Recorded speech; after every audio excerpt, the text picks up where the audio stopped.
Hi, I'm Christy McDonald, and here's what's ahead on One Detroit this week. The City of Champions. Head back in time when Detroit sports reigned, 33 championships in a single year, and gave way to Detroit's dominance as one of the greatest sports towns in the country.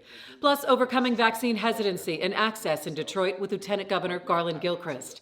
And changing the future of policing, it's an American Black Journal roundtable. It's all coming up this week on One Detroit. From Delta Faucets to Behr Paint, Masco Corporation is proud to deliver products that enhance the way consumers all over the world experience and enjoy their living spaces. Masco, serving Michigan communities since 1929. Support for this program provided by the Cynthia and Etzel Ford Fund for Journalism at Detroit Public TV, the Kresge Foundation, Community Foundation for Southeast Michigan. The DTE Foundation is a proud sponsor of Detroit Public TV, among the state's largest foundations committed to Michigan-focused giving. We support organizations that are doing exceptional work in our state. Visit dtefoundation.com to learn more.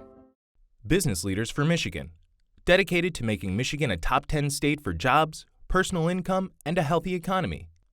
Also brought to you by and viewers like you.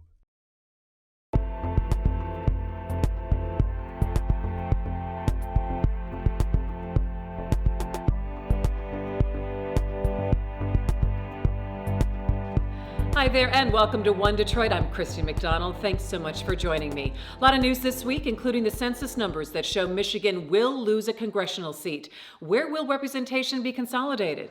It'll depend on the redistricting process to see how new legislative lines will be drawn and which incumbents could face each other. For more detail on redistricting, we have a series of in-depth reports. Just head to onedetroitpbs.org. All right, also coming up this week on the show, I talk with Lieutenant Governor Garlin Gilchrist about vaccine hesitancy and access in the city of Detroit. And then next steps for policing, how the murder conviction of Derek Chauvin in the death of George Floyd could change training, racial profiling, and police process. It's an American Black Journal roundtable, and it's all coming up. But we're starting off this week by heading back in time when Detroit was officially named the City of Champions. It marked the sports season in 1935 through 1936 when the Lions, the Tigers, and the Wings all won their championships, as well as the rise of boxer Joe Louis. There's even a designated City of Champions Day, which is April 18th. One Detroit senior producer Bill Kubota has more on how One Detroit sports season gave rise to Detroit's dominance as one of the greatest sports towns in America. Well, Bill Aiken, he found this plaque at a fair up on Armada, a swap meet. He brought it down to me and asked if I could get it reconditioned, which I did. It's got the signature of Franklin Delano Roosevelt, and it's got the signature of every single governor of all the, at that point, 48 states. This swap meet discovery made back in the 1980s. The plaque dates to 1936, a salute to the athletes of Detroit. The woman who sold it didn't offer much information. How she got it, I don't know, but she wanted to get rid of it, and Bill paid her $30 for it. We gave it to the Historical Museum, as it should be. And I'm not sure any of us ever really understood what it was. The plaque, it went down to storage, which brings us to the state of Detroit sports today. The Lions last again. The Tigers, Red Wings, and Pistons, they're at the bottom now too. Makes us think of headier times, like 13 years ago, when the Wings last took the Stanley Cup. 4 years before that, the Pistons won their last championship. But the Tigers, stunningly bad that year.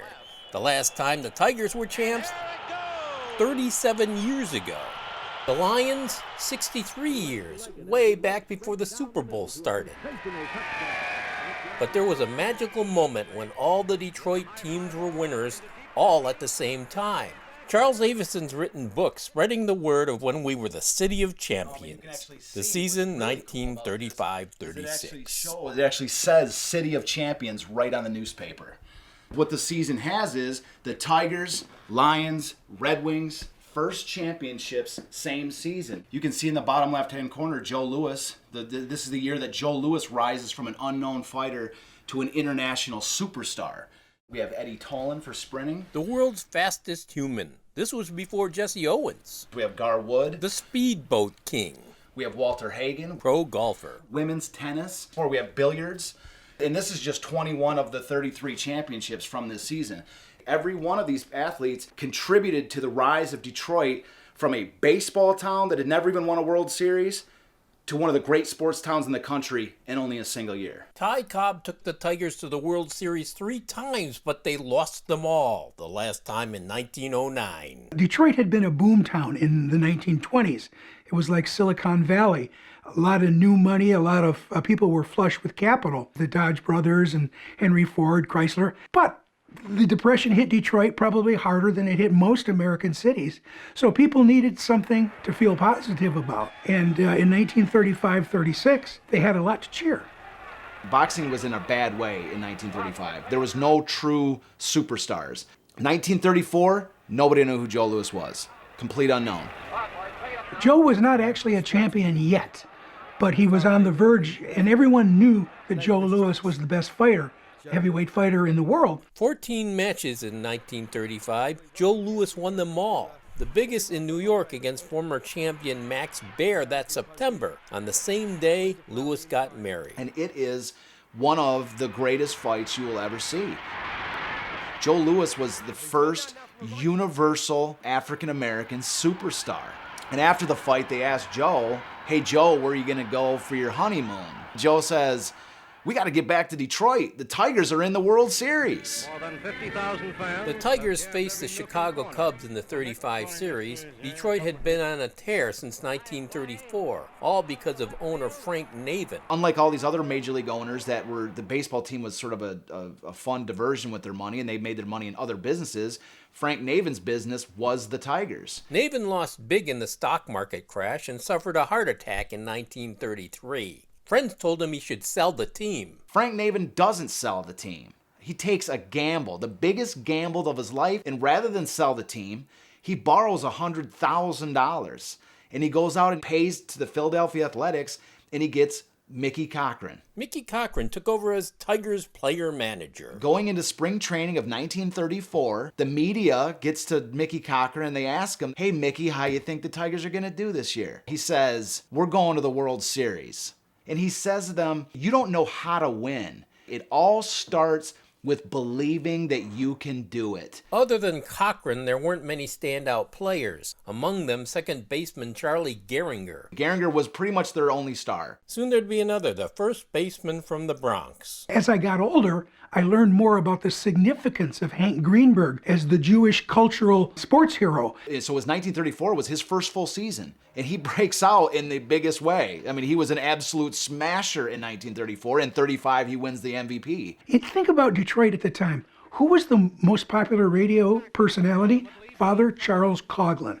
And Hank Greenberg is playing in this atmosphere, in this city, where an internationally known anti-Semitic priest is broadcasting anti-Jewish propaganda in Detroit. The Tigers lost in the last game of the 34 series to the St. Louis Cardinals. Expectations ran high for 35. And when they asked Mickey Cochran, "Hey Mickey, how do you think the Tigers are going to do this year?" What do you think his answer is?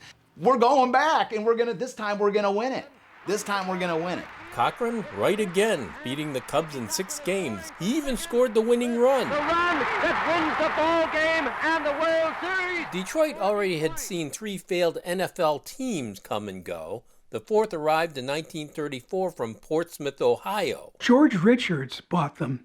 The guy who owned the Lions was the owner of WJR Radio. The idea is to bring this talented team to Detroit, name them something along the lines of the Tigers, like to keep it like, I don't know, maybe the Lions. Their number 1 player, whose name is Dutch Clark, he was nicknamed the Ty Cobb of football. So the idea is there's a new Ty Cobb in Detroit, but he doesn't play baseball. You got to come over to University of Detroit Field and watch him play for this new team. It's called the Lions. That first year brought a Detroit Thanksgiving tradition. No TV yet, but on the radio coast to coast. They finished near the top in 34. In 35, they'd rally in the last 5 games to face the New York Giants. They won the championship on a very cold, blustery day. Not only did they fail to sell out their tickets, but the people who bought them didn't show up. The crowds did get bigger and the Lions would move to what would become Briggs Stadium.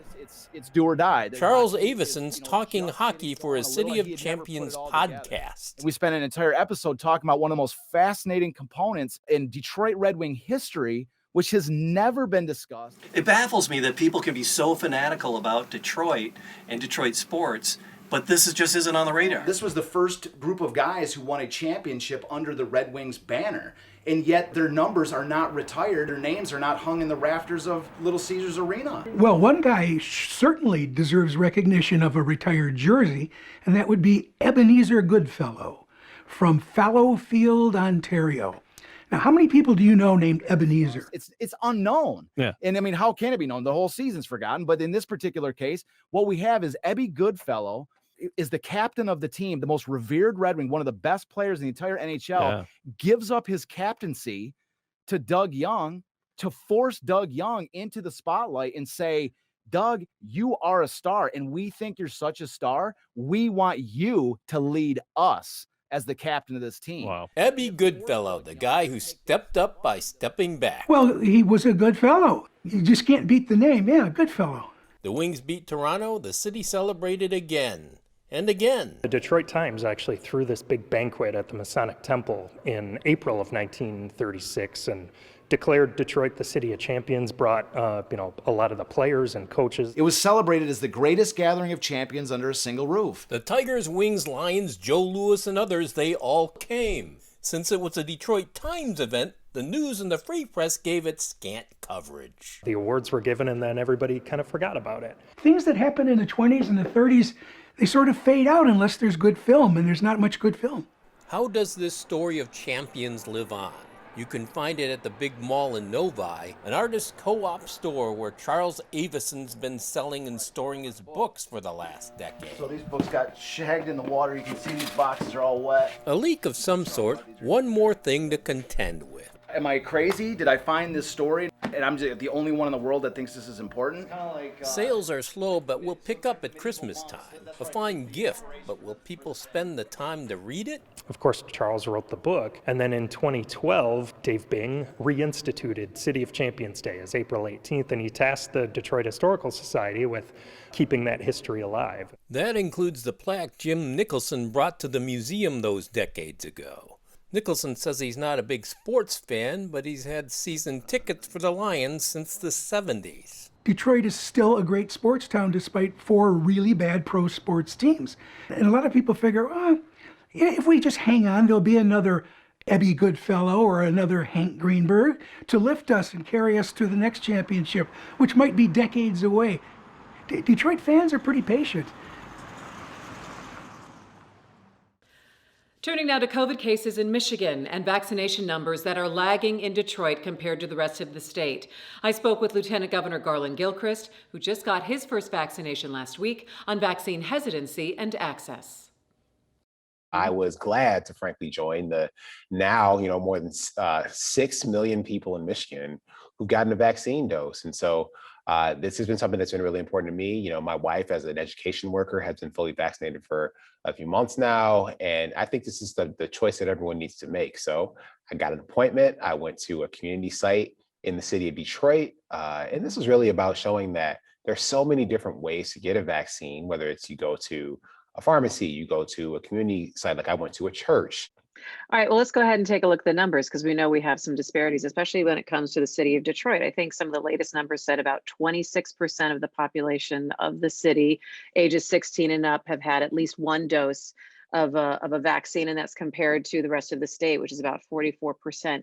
Do you think it is hesitancy that we're seeing the difference in these numbers, or is it access at this point?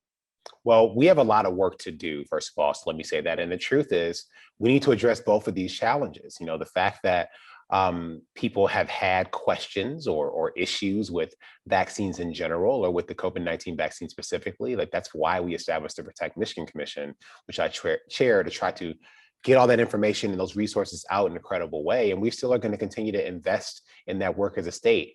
And then with access, I think city leaders, I think leaders across the state are doing everything they can to break down those barriers to access. And we still have work to do there as well. So that's one of the reasons why I went to a community site, because I wanted to demonstrate, that this was a place that was pretty accessible, a neighborhood anchor, frankly, that people are used to going to. And I was proud to see, frankly, a church full of Black folks getting vaccinated on Saturday. And I think that's the kind of thing that we're going to need to continue to press access on to make sure that Detroiters can get vaccinated and that Michiganders can get vaccinated.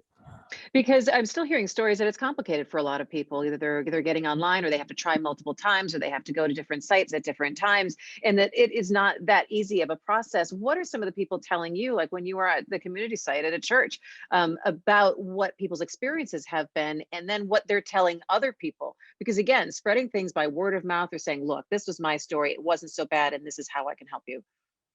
Yeah, one of the things that's been important is, again, as vaccine supply has increased, we've been able to increase the availability of walk-in appointments at places, because you're right, some people have had challenges navigating, online systems or even text message-based systems. Being able to walk in and get a vaccine dose is really the most optimal format for that for a lot of people. And seeing that coming online in cities like Detroit and other cities across the state, again, I think is an important step forward in making sure that we are making the vaccine as accessible as possible. And we've shifted that infrastructure now to provide mobile vaccine units to communities across the state of Michigan, and particularly in Southeast Michigan, where we have vans full of vaccines driving to places in communities, whether it's driving to a sports field, driving to a recreation center, driving to a church, and also being able to vaccinate people that way. So that kind of flexibility is going to be really critical. That's making sure that vaccine can meet people where they are. What are some of the conversations that are happening between the mayor and the governor's office? So we're in communication with the mayor's office, as well as with the the municipal leaders across the state on pretty much a daily basis. I mean, we're working together to make sure people can get what they need. And so in the city of Detroit, certainly, they've been pretty aggressive in terms of, again, the types of availability that's been made possible for Detroiters, whether it's walk-in clinics, mobile sites, churches. There were sites at high schools in the past week or so. And so I think they're just wanting to make sure that they have all the tools that they need, and we're going to make sure that they get them. How important is it, I guess, to see example, to have community leaders come out and share their stories of vaccination and help people navigate that? I think that this is one of the most important things. What I've been hearing since the vaccines became available back in December is that people wanted to see not only people who look like them, but people who they know get vaccinated. And so as we ramp up the number of people who are getting vaccines and from communities across the state, I think it's going to help, because people will see someone they know and they love and they trust who has made this choice and who's doing okay. So, I got my vaccine. My arm was a little sore for the rest of that evening, but I'm good. And as a young, 38-year-old Black man who's relatively healthy, I thought it was important to do that publicly, so that other people who are my peers, or also family members of my peers, could see that and make that similar choice. We're talking about the importance of vaccinations, but people are saying Michigan has the highest rates of COVID now in the country. Why aren't we shutting it down? Why aren't we going back and saying, gosh, we've got to take a 2-week pause. We're going to halt everything. Your administration has taken a lot of heat for not doing that in the past month. We've asked for people to pause a lot of activity. We've asked for people to not dine indoors. We've asked for indoor sports, for example, to take a pause. We've asked for people to, quarantine after coming back if they've taken a vacation or a spring break trip. And so we hope that people in Michigan will step up and do the right thing. The truth is, we're in a different position than we were in 2020. The question is why? Why are we in a different position right now? And unfortunately, it's because of the politicization, frankly, of the pandemic and the response to the pandemic. We have many fewer tools available to us because the Republicans fought us tooth and nail and frankly took us to court to take away some of those tools that were available to us. And so we're trying to work with what we have at our disposal, and also ask people to look at the knowledge that and the experiences that we've had over the last year. We know what works. We know masking works. We know being careful with indoor gatherings works. And so if we do that, these are things that can help us, along with ramping up vaccines, to get through not only this increase in cases, but ultimately in the pandemic, which we can do on our terms. We have the capacity and the knowledge to do that. We just need every Michigander to step up and play their part. The conviction of police officer Derek Chauvin in the beating death of George Floyd last week brought relief, yet more concern about police reform and racial discrimination moving forward. This week on American Black Journal, Stephen Henderson talks with Southfield Police Chief Elvin Barren, Black Lives Matter Detroit co-leader John Sloan III, and Dr. Riana Anderson from the University of Michigan School of Public Health. I first want to get you to react to the Derek Chauvin verdict, but then get us started on the concept of why defund the police is the policy position that you think is got to be the starting point for reform. So Derek Chauvin case was a trial that, if I'm going to be really honest, I tried to avoid watching. I had so much anger, emotion. You're hurt, you're afraid, you're fearful, you're frustrated, and all those things kind of swirl in together to create that anger and that energy inside of you. And I had so much of that I didn't know how to process. And then came the announcement of the verdict, and there was this void. People were happy and excited, and I couldn't be. And I think it was because I found it difficult to accept that this was worth being excited over. This to me seemed to be the bare minimum. If my life is worth so little that the only way that my murderer can come to justice is by having videotape of somebody standing on my neck for close to 10 minutes, and that deliberation of that trial takes more than 5 seconds, right? To me is nothing to be proud of. And when people hear defund the police, I think there's this rhetoric out there. I know there's this rhetoric out there that makes people feel like there's lawlessness that we want, that we don't want any sort of order or safety. We are separating the idea of safety from the idea of policing.